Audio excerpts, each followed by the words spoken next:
In the previous talk, part 2, we dealt with the physical realm of man, and that dealt with the empty boxes in the backward L-shape middle section of the diagram of everything living.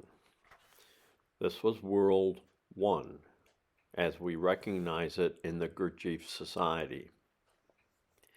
In this section, part 3, we are going to deal with the ethereal realm of man, which is the upper backward L of empty boxes in figure 7.5, which is a duplicate of topic 5.32, where the three-dimensional representation of the diagram of everything living was developed. In the World 1 backward L, the middle L, we saw man was at the top of the L. In the ethereal realm, the backward L demonstrated in the top of the diagram of everything living. Ethereal man is at the very bottom.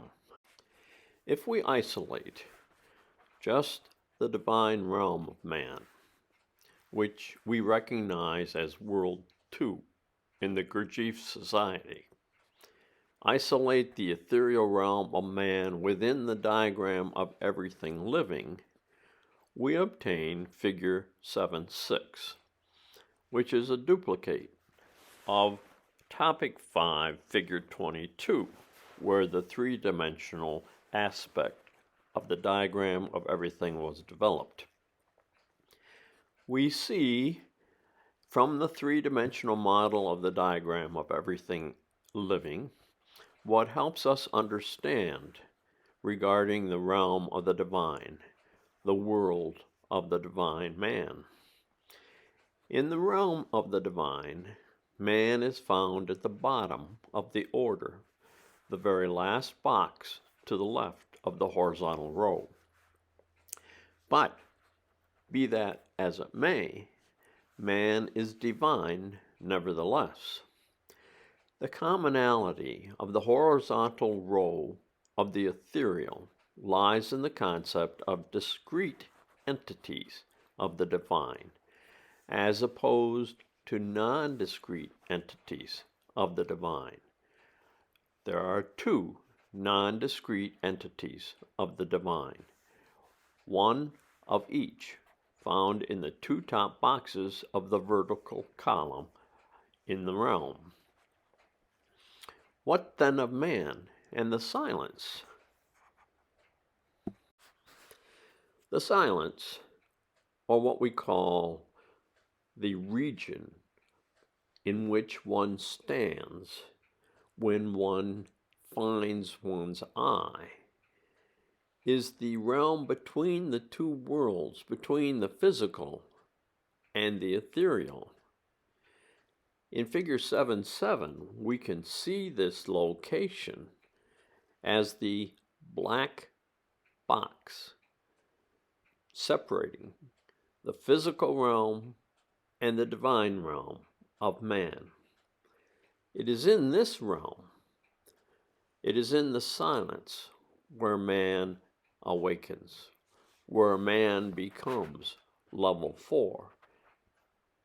If we isolate the realm of man, the physical machine, and the realm of the silence open to man, and the realm of man, the ethereal, identified within the three-dimensional diagram of everything living, we observe figure 7.8.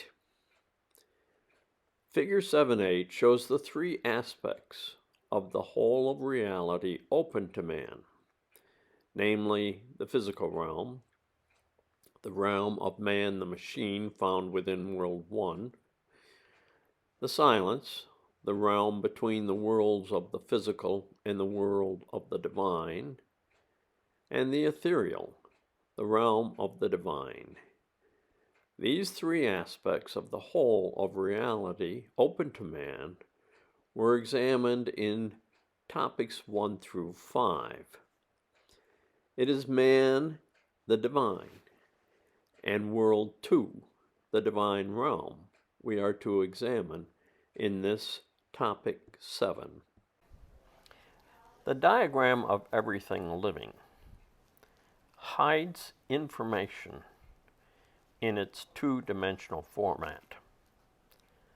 The hidden understanding regarding the knowledge as to the two aspects of man is more clearly understood with the development of the three-dimensional model of the diagram of everything living, which was developed and discussed in detail in topic 5.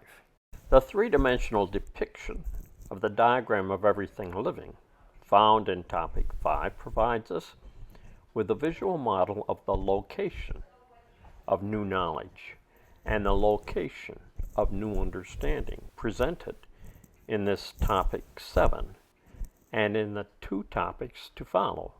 Topics 8, Solomon's seal hidden within the diagram of everything living, and topic 9, changing the very meaning of the word God, Gurdjieff's personal wish. In this topic, the area of our focus is found within the oval, inserted into the diagram developed in topic 5, the forever evolving diagram of everything living. Jeannie de Saltzman, in her book The Reality of Being, published by Shambhala, 2010, page 135, quotes Gurdjieff as saying, "I begin to see that I live torn between two realities. On the one hand, there is the reality of my existence on Earth, which limits me in time and space, with all its threats and opportunities for satisfaction. On the other hand, there is a reality of being that is beyond this existence, a reality for which I have nostalgia." End of quote.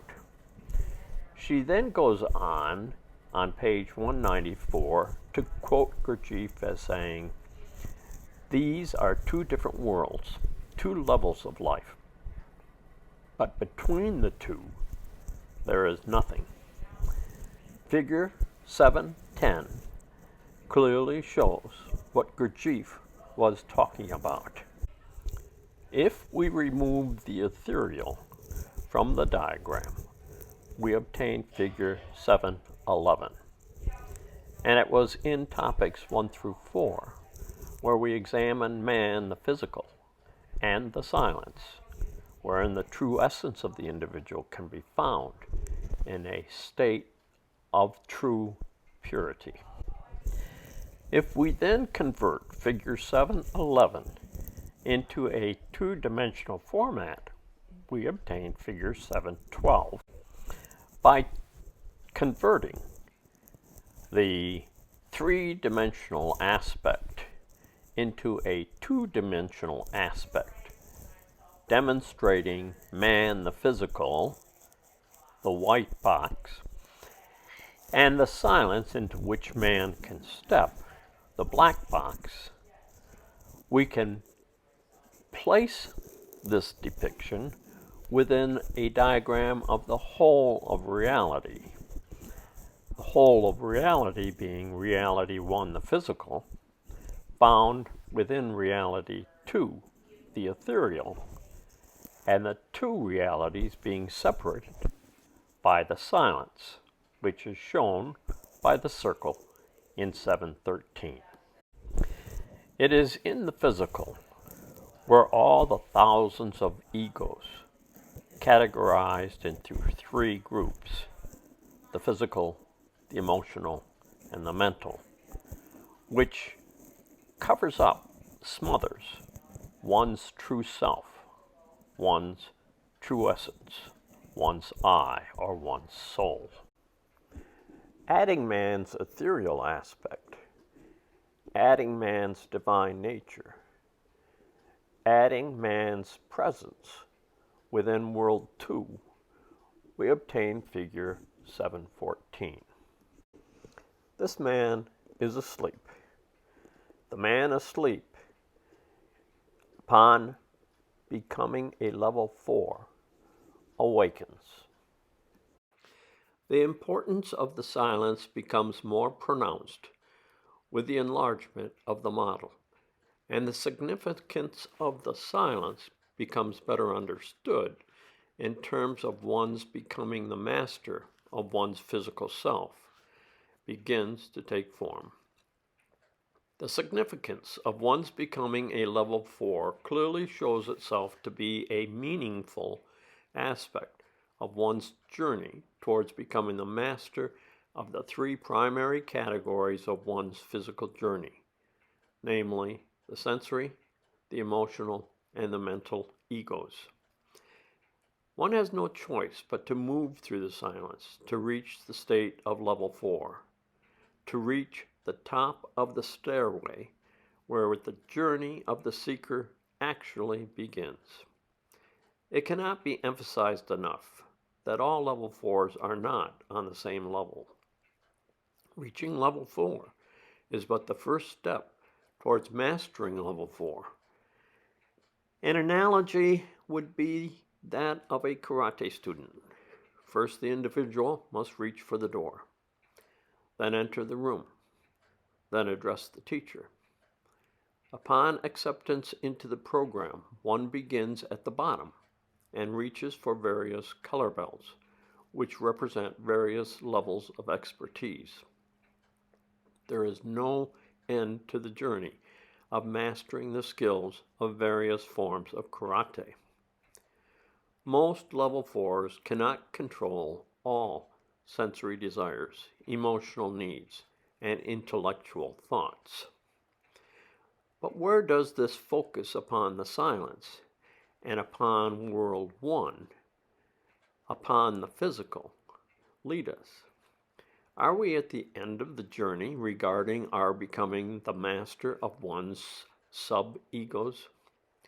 The focus upon the silence and upon World 1 leads us to the understanding regarding the other half of the task, which lies before those wishing to become the master of their existence. In essence, we are actually only 2/3 of the way towards accomplishing our task of becoming the master of oneself, although we are more than 2/3 of the way in terms of the amount of energy, dedication, and focus. We now find ourselves addressing the concept of as above, so below, and reversing this as below, so above. It is World 2, the ethereal, which now enters the picture. It is now the ethereal which provides us with a greater in-depth insight into the dynamics of one's true essence, of one's I, within the ethereal. For it is the ethereal which is in fact World 2. In our next talk, part 4 of topic 7, we will examine what it means to become the master of one's journey in the ethereal, what it means to become the obedient servant to the ethereal.